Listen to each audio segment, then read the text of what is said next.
I'm Maria Menounos, and you're tuned in to AfterBuzz TV, the ESPN of TV talk. Now, let the buzz begin. Welcome to the Trump Report. Hello, everyone. I'm Christian Blatt, joined, as always, by our all-star panel of Chelsea Galicia. Hello there. Scott Moore, who very disappointed. He has done some personal grooming, and that's 20, some manscaping, 20 demerits for the quarantine. And of course, Tamara Brown. Sorry, you guys, I know you're really disappointed that there's no jokes today. I apologize. I had no control They're over all it. in my head. But also joining us today for the first time on this show, Tehran, how are you, sir? I'm really thankful that you guys had me on the show. I actually had to take time out of looting to be here. So I just want to let you know how important this is for me. Yes, I mean, if you're going to prioritize, and remember, Tehran is the one who said that. I didn't say that. None of the rest of us said that. Oh, I'm so sorry. I meant protesting at a Gucci store. Let's make it more politically correct for everybody. Let's just protesting set that bar now. Protesting those prices. But in all seriousness, oddly enough, we weren't on last week, so there's a lot to cover. And Tehran, I have no idea why. I felt like as our guest, though, I should be generous and give you a moment just to sort of summarize how you're feeling today. What is today? Tuesday, June 9th, sort of as you look back now on the last couple of weeks. Well, as everybody's black friend all of a sudden, I've never had more white people call me and check in on me. I appreciate it. I pick up the phone and I'm like, hey, man, what's up? How am I doing? I'm doing well, Trevor. How are you? It's so nice to hear from people I haven't heard from in a long time. Trevor's thoughtful. Everyone's thoughtful. I appreciate that. I love hearing from racists. It's amazing to hear from them. I love the chants of all lives matter. Let's argue at any cost. Hey guys, let's end systematic racism and police brutality. No! Great for you. Honestly, sometimes I secretly wish we had started chanting Black Lives Suck just to hear racists scream, all lives suck. And it's like, yes, Steve, they do. They really do. It's been a very interesting time. We are honestly living in history. And I do want to say this, is that many people in 30 years from now, I hope you're not on the wrong side of history, because many people 30 years from now are going to lie to themselves and to their loved ones and say they were in support. They were in support of the people. They were in support of the demilitarization and end of police brutality. They will lie and say these things the same way that the people who merely tweeted will tell everyone they were Malcolm X and Martin Luther King. They will Except lie we have that. the receipts. We have Exactly. their Facebook posts. We have their Hashtag All Facebook Lives Matter posts. Facebook posts. Exactly. And they will not be able to claim. That's the difference between these set of protests. It's one of the differences, but the difference between these set of protests and the ones from the 60s is because when we look at those pictures, we see a lot of policemen who are hosing down protesters and dogs attacking them, and angry militant mob style white, not all white people, I hate when people throw it out generally, but white people who are attacking the protesters. But we don't know what happened to them, because when we ask people now, no one was there. No one was in support of that. No one's family was a part of that. And to be honest, we can't tell because, no offense, all of you look the same to us too. So the concept is we don't know, but in the future, we will know. We will know what happened and where you are 30 years from now. And our eyes are on you. The world's eyes are on all of us. So this is not just Black Lives Matter because it's about Black people. This is truly all of us together because it's we the people. It just starts here first. Right. Yeah, And well I think that, there have been in recent years no shortage of protests and all sorts of activism, but the difference is that usually I don't know, after Eric Garner, I couldn't even tell you how many days that was, and it didn't reach this level. This is sustained in, I was going to say across the country, but you even see some of it around the world. 18 countries around the world, all 50 states. Yeah. I mean, this is the biggest organized civil rights movement of all time. And the thing I like to point out right now, really quick, Christian, is the Sure. fact that you brought up Eric Gardner, which was about 4 years ago. We're reusing hashtags. That's how bad this is. This isn't the first I can't breathe. This is the third incarnation of it. Right. No, I think that, look, I think that I mean, you can point at a lot of reasons for it because this isn't the first time we've had a video, I don't know if it's because we're able to singularly focus on anything, but what I think is impressive is just, I don't know, over the weekend, what was that? 20,000 people in Hollywood, I mean, 50. a lot, 50, 50,000. Yeah. A lot of 50,000. people that Trust me, I was there. It was definitely 50,000 people, and all of us have corona now. So soon it will only be 20,000. So I can see where the mix-up was. Right. Yeah. Sorry. I was looking at future numbers. No, but I mean, it's all very impressive. And, I think obviously early on, when we were prepared to talk about this last week, but then the network wasn't doing shows because it was that Blackout Tuesday. The idea was to kind of talk about the fact that we had all the protests and the very important distinction that many were making, but not everyone was making, that the violence, the looting, the vandalism was all completely separate, and that we're not seeing as much of that now. And I mean, you have the National Guard leaving places like Los Angeles. So I feel like the focus is more on the message, which unfortunately, and tell me, anyone jump in on this, the fact that we're focusing more on a positive message, I feel like the media is ready to move on, because the media was interested when there were videos of people, busting in the window of the Gucci store, all of that stuff. Now they're just like, okay, here's a crowd shot from our drone, but now I guess now we're gonna see if we can make Corona interesting again. Let me specifically ask you, Chelsea, what do you think? I mean, I haven't been watching the news the last couple of days. Good I've for wanted you. to stay more connected with, um, frankly, my social media to feel like just talk amongst people, because I'm still pretty seriously staying at home. And so for that reason, I have not attended a protest, but man, I know that I am going to deeply regret that. But I'm just letting I guess, the guilt of the people around me win out. Um, but I want to stay connected to that conversation, so I am not going to let myself get distracted by watching whatever the news wants to, move on to the new thing. I hope, and I do think that we're still going to be talking about this, because it seems like every day there's some surprise thing, like the day that, Roger Goodell said the NFL was wrong. Like, whoa, didn't see that one coming. And so it's like every day there is what seems to be a new unfolding of somebody or some organization or company that just gets it.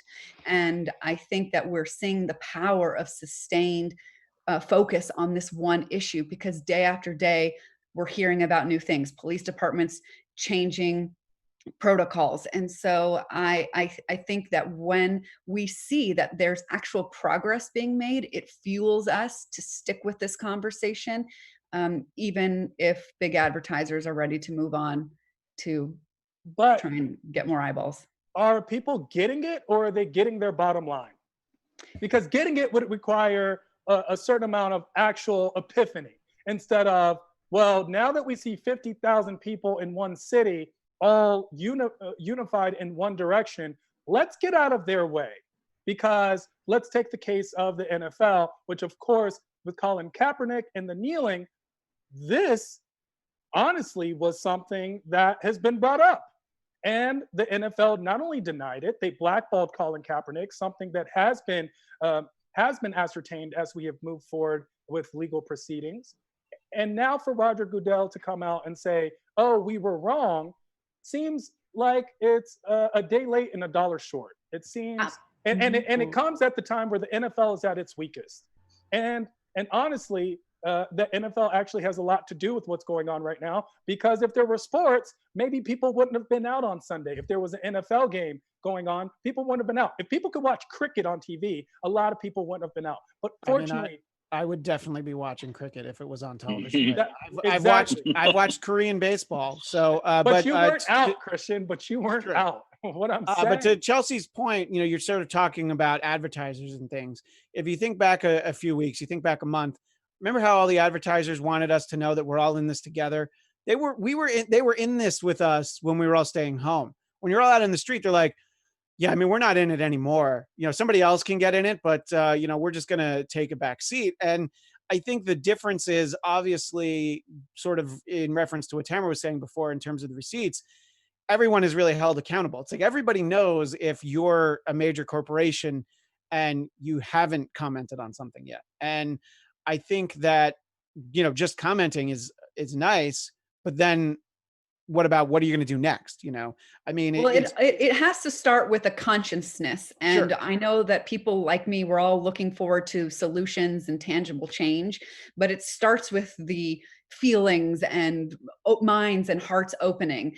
And so I think that's what's, mostly happening right now. And a question that I have for Tehran is that I understand that Roger Goodell, the NFL, and lots of organizations are a day late and a dollar short. But would you have preferred them to stay quiet right now? Or are you glad that they finally said something? I would have preferred them to have more Black executives to begin with when that investigation in regards began. I would have preferred them to have been aware of the situation when we were taking hardline stance with Kaepernick. I would have preferred that. But when people are like, well, he said it now, sure, but is Roger Goodell and the NFL ready to put their money where their mouths are? What are they actually doing? This is the most dangerous effect of socialized and normalcy within ending systematic racism is let's give them, quote unquote, just enough. Let's give them just enough to shut them up. Let's give them a couple positions so they can't look back and say, why not more? Let's give them enough. And that's what I'm afraid of, is that people will get full with one or two spoonfuls of freedom, justice, and liberty. I hear that, and I acknowledge that so much. And I also am concerned that if we just keep saying that's not enough, that people will give up.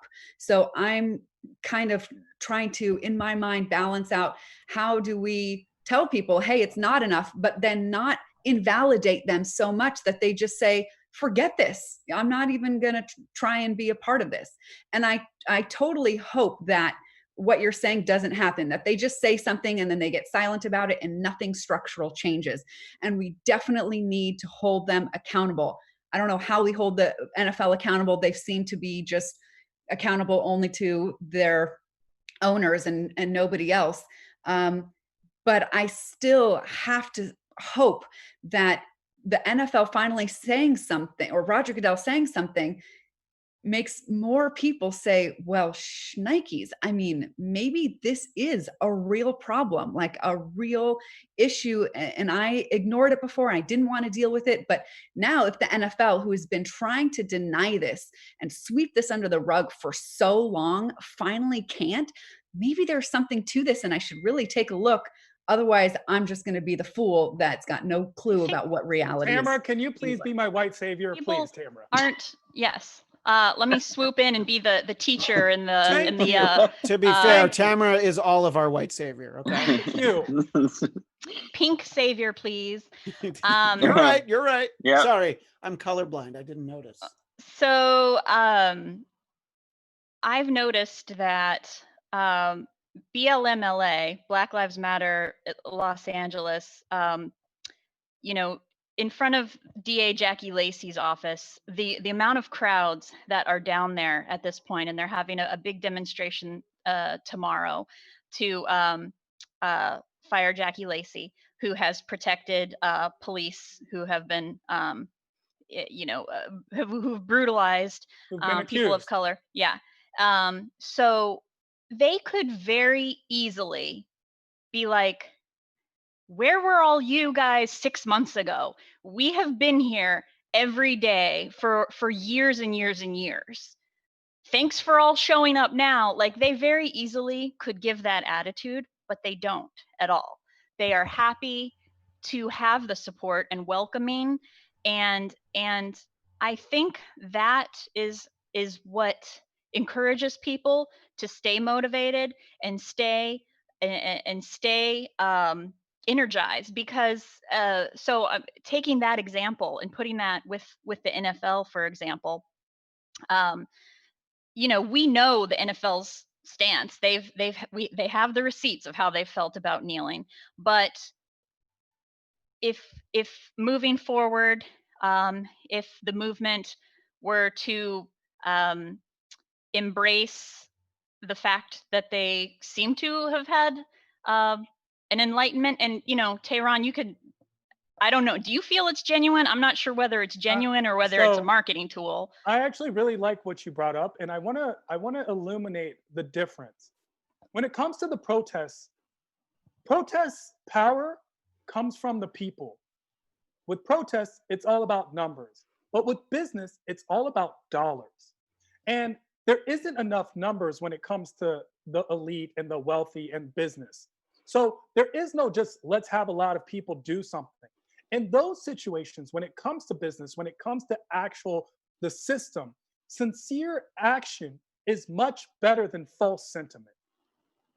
Yeah. Even if that sincere action is little, but it's real, as opposed to false sentiment, which seems very grandiose, but it's just a gesture. It's very similar to dating, with the guy who opens the door for you for the first 2 months, but then treats you like crap later, as opposed to the guy who might not open the door, but always pays for dinner and treats you like like his queen for the rest of his life. And there's a difference in that. So you're saying let's not get excited about the statement now. Let's wait until we get back once there are games and we're seeing how the NFL actually treats kneeling. I mean, in terms of the NFL, think back just I think it was 3 weeks ago, they started offering additional draft picks for any team that hires a black coach. That was just a plan. It was a proposed plan. Right. Okay. So they weren't even going to do that. They weren't, but it's the reason is because they have, and this isn't my opinion. Sure. They have been found to specifically deny Black executives and Black coaching staff in their organizations. Now, people always throw out, but there's so many Black football players. We understand. A big part of racism is placism.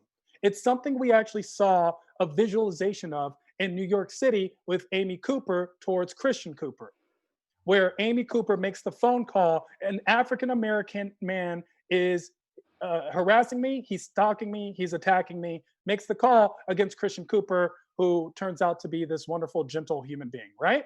We see that. It's placism, weaponizing racism, where you sit there and say, it's not just, I'm not just racist, you need to know your place. You cannot speak to me like this because I am here and I'm putting my hand high, as opposed to where you are, which is here, and I'm putting my hand low. That's the problem. It's the concept of placism. And we've seen placism in places like the NFL. Right. And obviously, I do want to talk a little bit more about the protests themselves, because I know, Tamara, you actually provided us with some video. So you was that in Hollywood? This was a little bit more than a week ago, right? This was last week's. I did, but I will, even though these videos aren't from Sunday, which I was also there too, but I'll kind of talk about how the atmosphere, how different it was.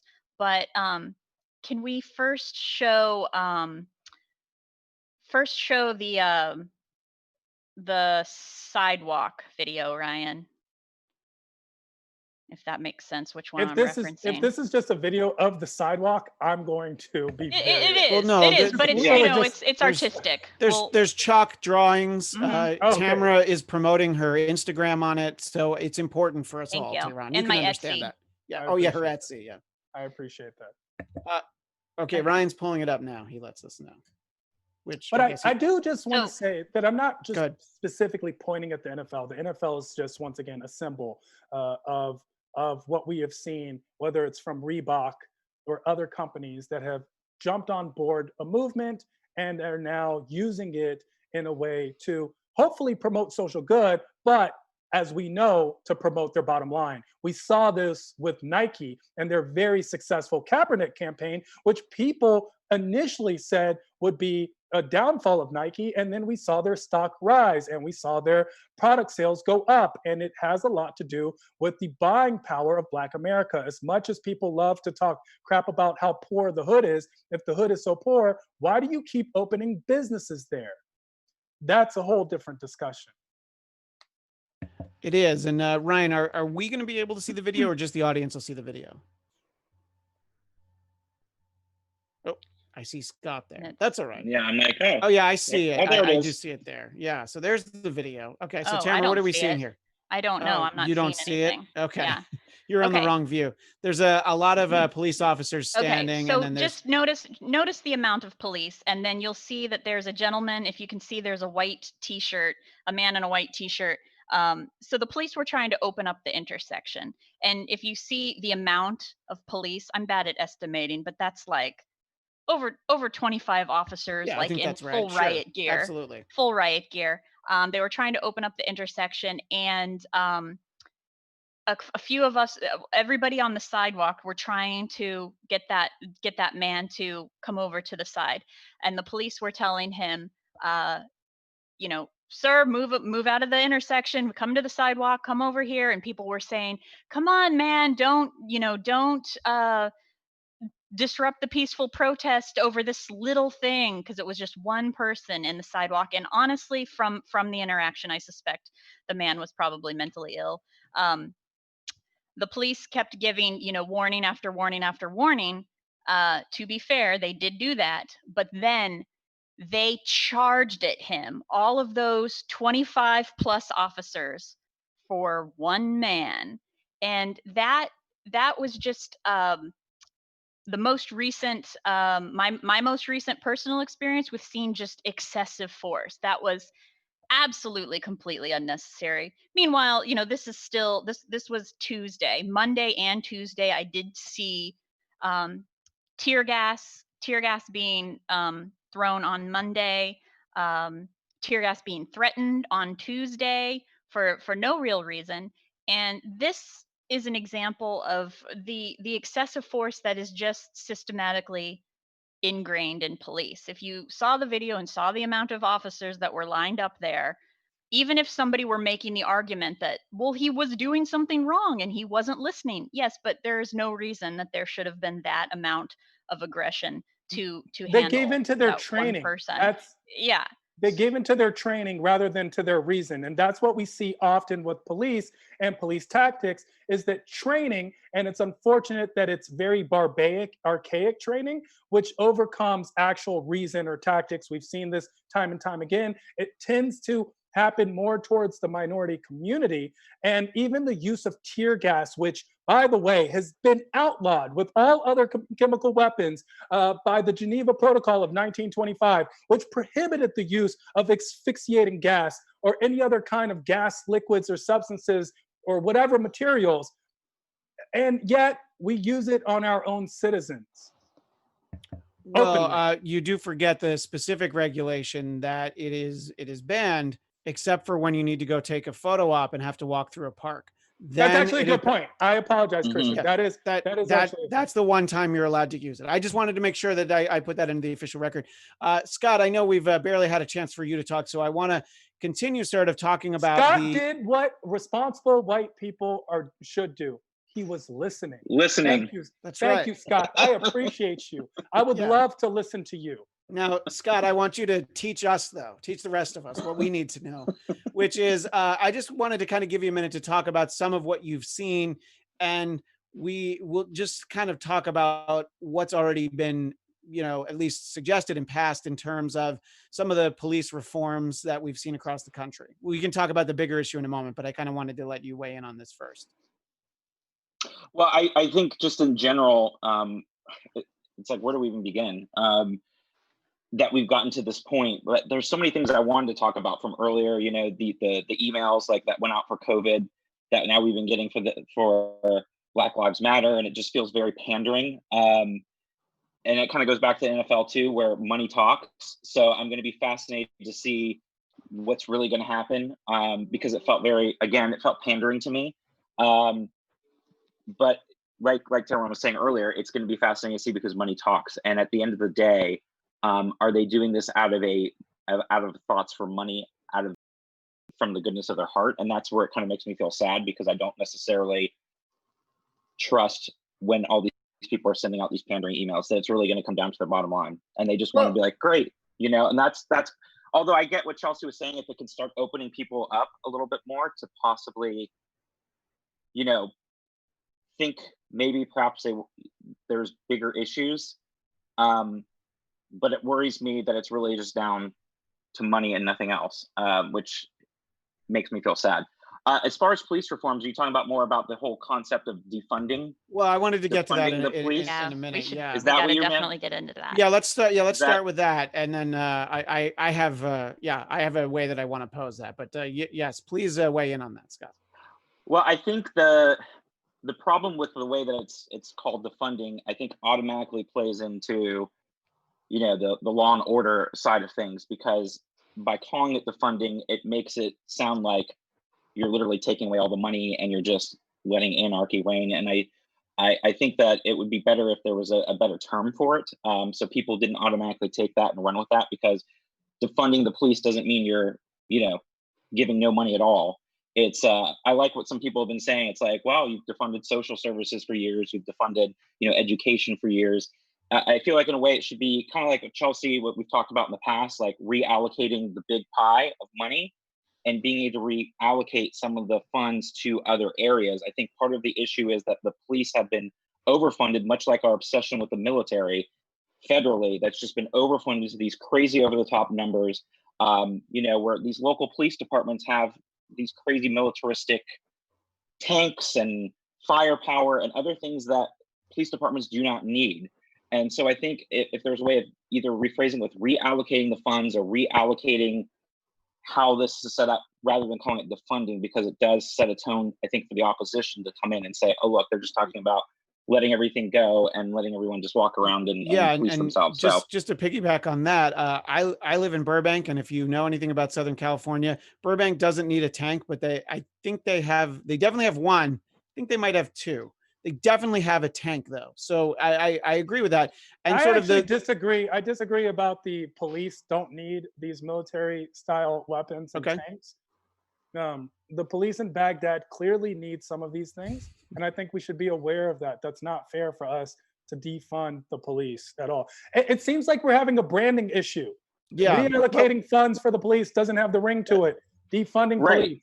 It doesn't look as good on a hashtag or a sign. And sort of that was the thing when that started, Tehran, when I started hearing people say defund the police, I was like, okay, I want to know more. What exactly does that entail? And I do think that it's not specific enough. It's like, because you're able to immediately make the argument, oh, you're going to defund the police?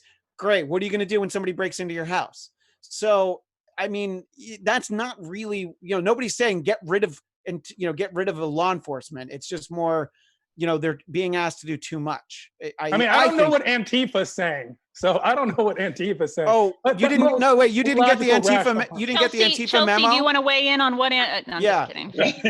I meant to copy you on the Antifa memo. I'm sorry. We do get a lot of branding issues where we say things like defund police, and people get their trigger words, right? For example, Black Lives Matter. The black part is the trigger word, right? Because technically it doesn't mean Black Lives Matter only or Black Lives Matter more. It literally means Black Lives Matter also, in correlation with other lives. But that word black triggers people, defunding triggers people, branding issues.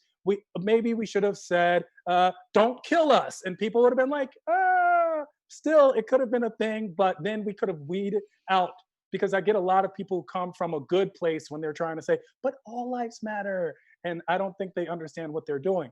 With defund police, we see that simply the concept of reducing the demand placed on police by basically redirecting the funds into mental health, housing, healthcare, other social programs.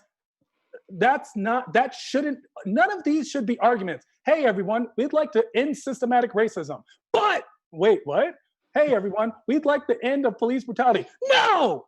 Hey, everyone, we'd love to have better education, healthcare, and social care. No! Like, I don't understand what the major arguments are, except that possibly there's a lack of information or processed information, or an over amount of confirmation bias, where people are giving a little bit of information is a dangerous thing, but a lot of the wrong information is a deadly thing, and that's what we're watching happening today. Well, to address Yeah. that, how can we address the feelings, or maybe we just have to ignore it, of the people who think, well, defunding the police takes something away from my safety and gives it to other people, because I'm not going to be benefited by all this new social program, so it's a taking away from me. I don't know how to explain that in a way To where the privileged, equality will always feel like oppression, Chelsea. It is impossible to explain logic to stupid. It's impossible. So I understand there is a huge concern.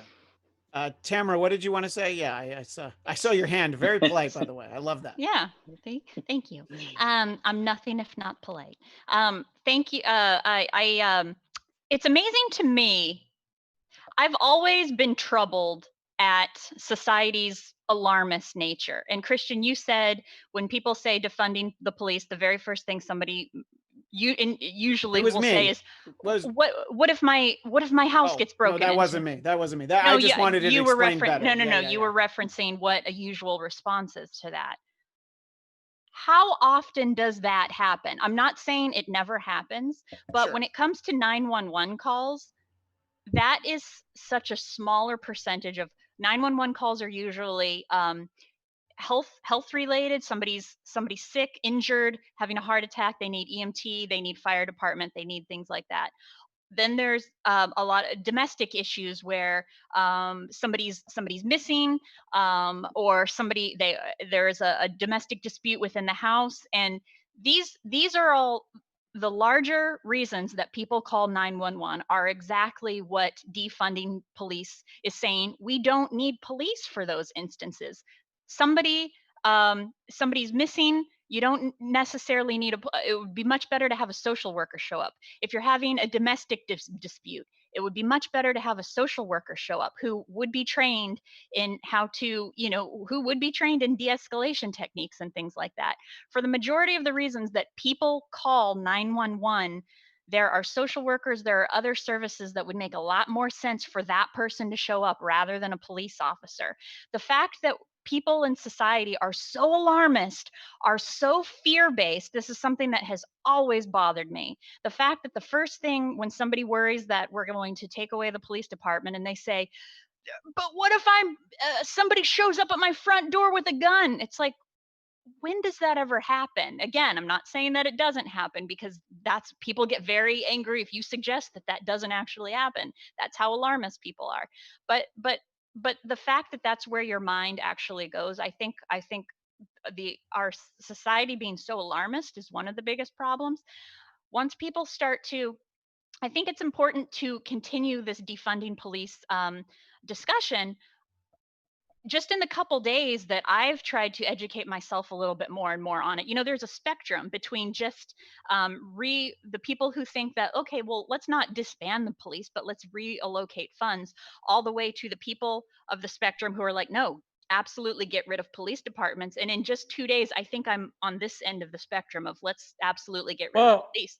Because, well, I was just going to say that this discussion is important, because what it does is, and this is a phrase I just learned too, I'm not sure if you guys are already well familiar with this, maybe I think it's called the Overton window, which is once something becomes brought to the general public, the masses' attention, and there's this window, the Overton window, of what the majority of people find an acceptable practice. This is in anything, especially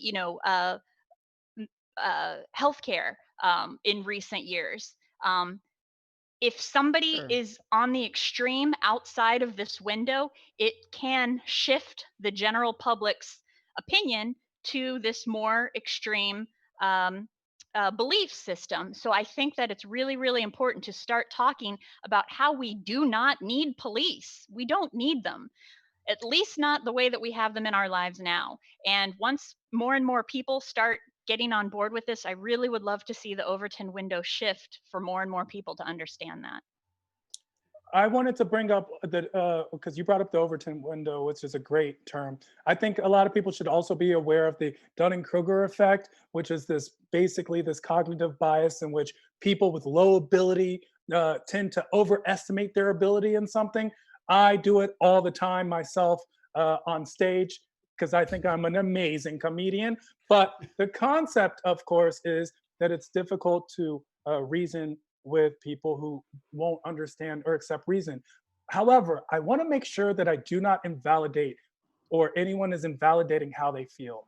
It can be very scary. It is very frustrating. At times, it feels like all the fingers are pointing at you, all the hands are taking from you. But that is not the case. The case is that we want to understand, we want you to understand, and we want to educate you on these particular pieces of legislature and information. And that's a big thing. Everyone thinks that we're taking something away, but we're not. We're putting something back. And what we're putting back together is our nation, because the hopes is that we're one nation, undivided, with liberty and justice for all. I hope also that this conversation about defunding the police will be put in the context of this is actually helping police officers so that they deal with fewer kinds of situations, so that they're not the ones dealing with the drug problems, which should be in terms of healthcare, and they're not dealing with mental health problems because that should be taken care of by mental health professionals, and that this would be alleviating immense pressure that I think some police officers are under from having to deal with so many of our societal issues that they're not trained for, nor should they be. That's expecting probably too much of people in an organization. And so, we need to say it was a mistake back in the 80s to shut down the mental hospitals, and we need to bring back those alternatives for people other than if you don't, you're not healthy, fit, and have a home, then you just go to jail. Or yeah, Geraldo Rivera, it was a mistake. I mean, I do think that we need to be able to say we made a mistake. I mean, that's why Roger Goodell's statement of not just saying, yes, Black Lives Matter, was good because the words "we made a mistake" were expressed. Don't worry, Chelsea, you're allowed to watch the NFL this year, okay? Don't worry. The thing is that we lied about not watching it. We all watched it. We get it. It's okay. Before we run out of time, Jay-Z, they have Jay-Z now. Scott, yeah, exactly. Scott, I did want to take a moment. We'll squeeze out an extra couple minutes here. I wanted to talk about sort of the big picture political ramifications of this.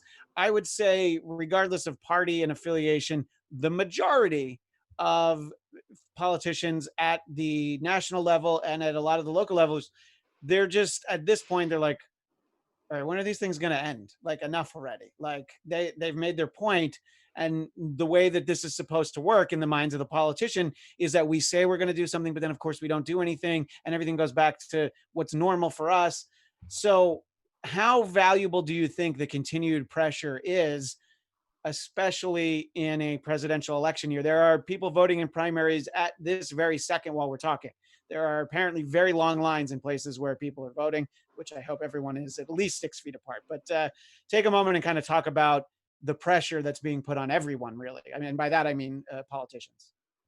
Well, no, I think in a very odd way, having Trump being president right now has maybe taken this to a level that it may not have otherwise been able to happen. And you can also talk about the COVID restrictions and people being stuck at home and now, are really passionate, seeing how the healthcare had affected, Black people at a much higher percentage than other people. And you see healthcare inequalities that are brought to the forefront.